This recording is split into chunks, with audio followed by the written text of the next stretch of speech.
Alam nyo ba o hindi pa?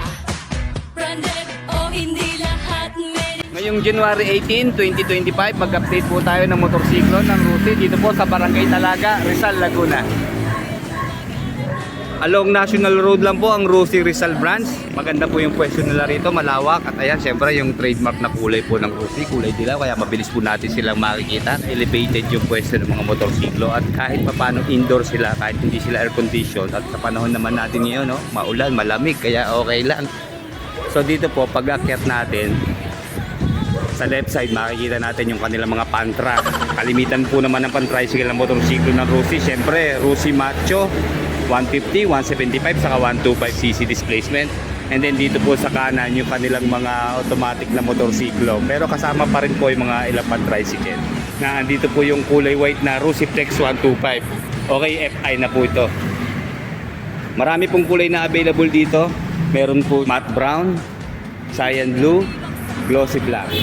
And then meron din pong kulay yellow ang Rusi Flex 125. Ayan.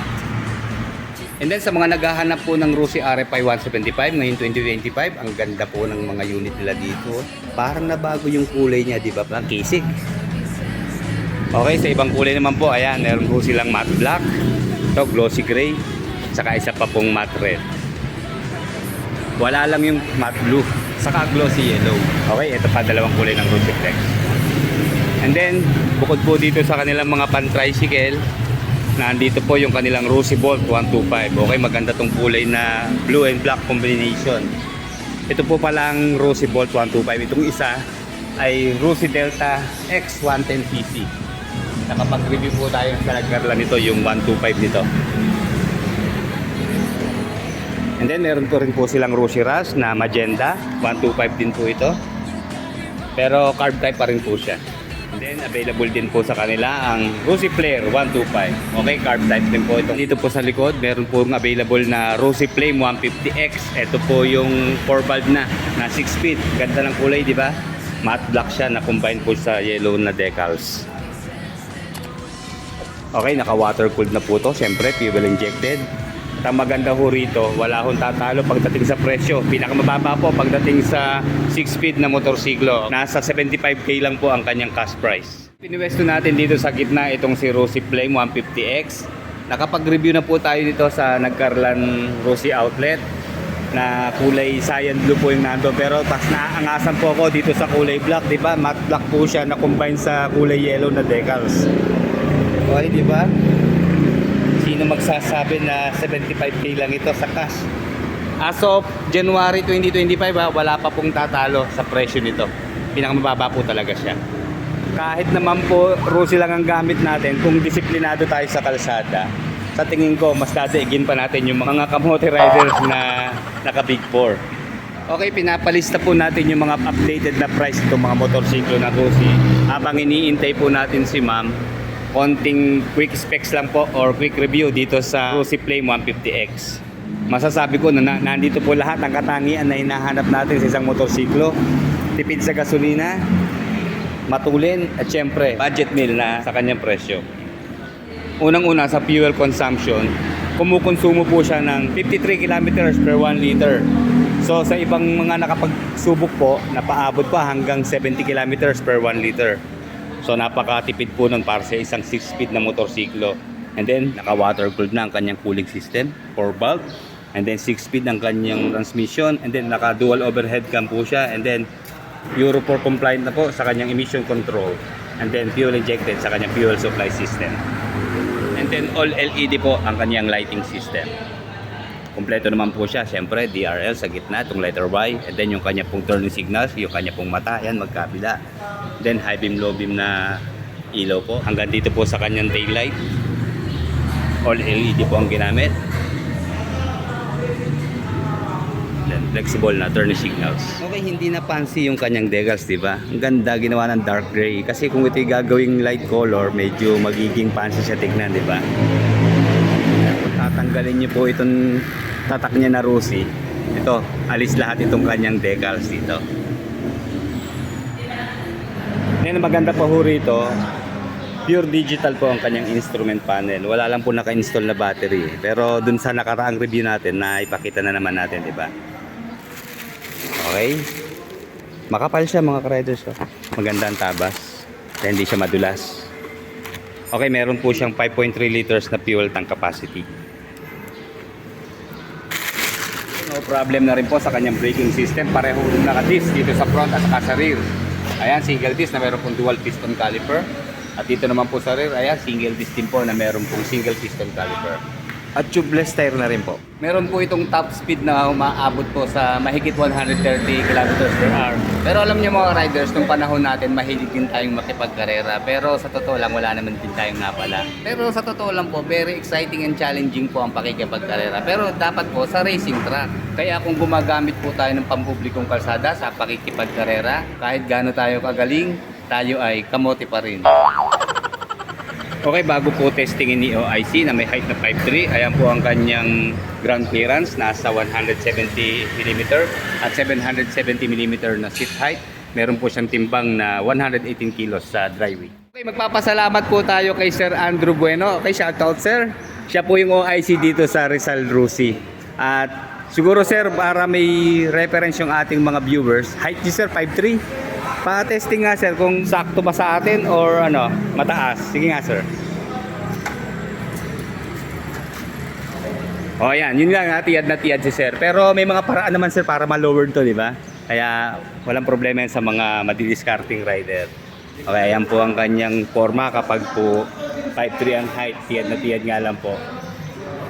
Okay sir, baka may shoutout ka. Sir, ngayon January 18, 2025, magkano na po ang updated price ng Rosy Flame 150X?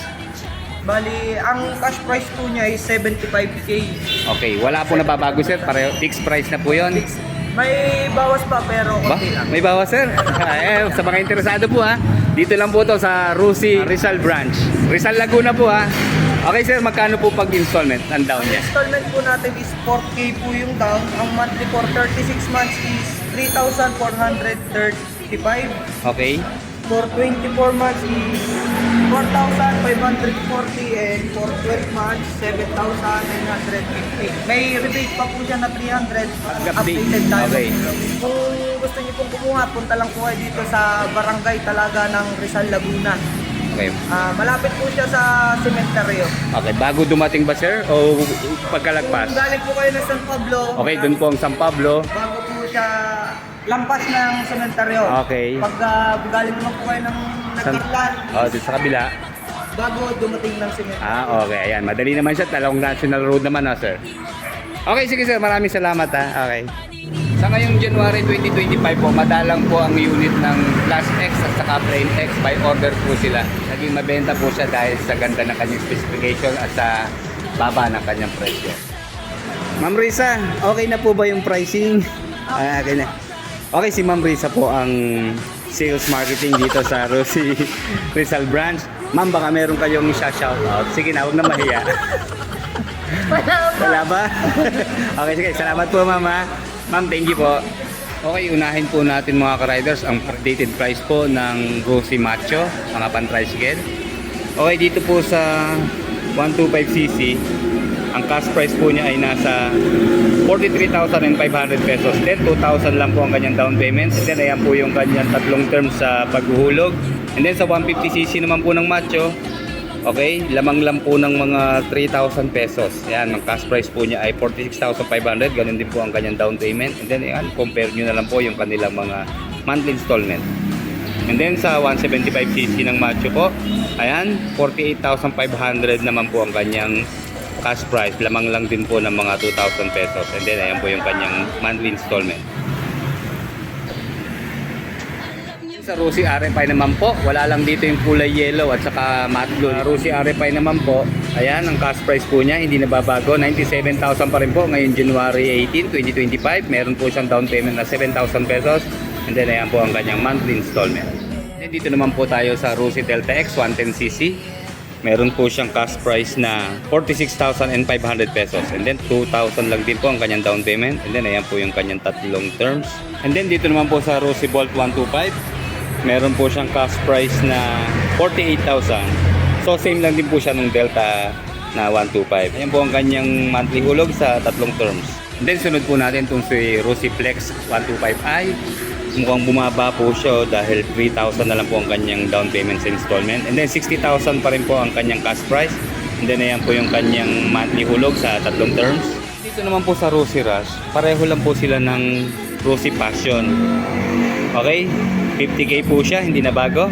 Sa cash price, 2,000 po ang kanyang down payment. And then ayan po yung kanyang monthly hulog sa 3 terms. Ito naman po sa Rosy Flare 125, meron po siyang cash price na 55,000. Okay? Bali carburetor type pa rin po siya mga ka-riders. 2,000 po ang kanyang down payment. And then ayan po ang kanyang monthly hulog sa 3 terms. And then sa pinali po, hindi ho nababago ang presyo ni Rosy Flame 150X.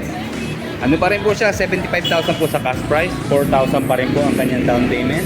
And then sa 36 months po, 3 taon, 3,431. Sa 2 taon po, 4,540. At sa 1 taon naman po ay 7,950. Then ganun pa rin po ang kanyang rebate, 300 pesos. Okay, malawak po dito yung kanilang pwesto. Sa taas yung kanilang pinaka-quarters. Then dito sa baba, ayan yung kanilang showroom. And then dito po sa likuran, yung sa maintenance, pag mga mekaniko, saka mga ripo na motorsiklo, meron pa rin po sila dito sa likuran. Come on, you got it wrong. Hindi kami magsasara, kundi magdagdag pa. Conspiracy, iwasan na. Chismis at paninira dyan ay papangit ka. Everyone else in the world see it. Our services never end. Bakit magtitiis ka? Alam niyo ba? O hindi pa?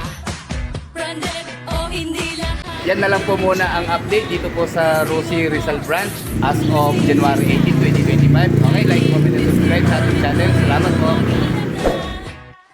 Everyone else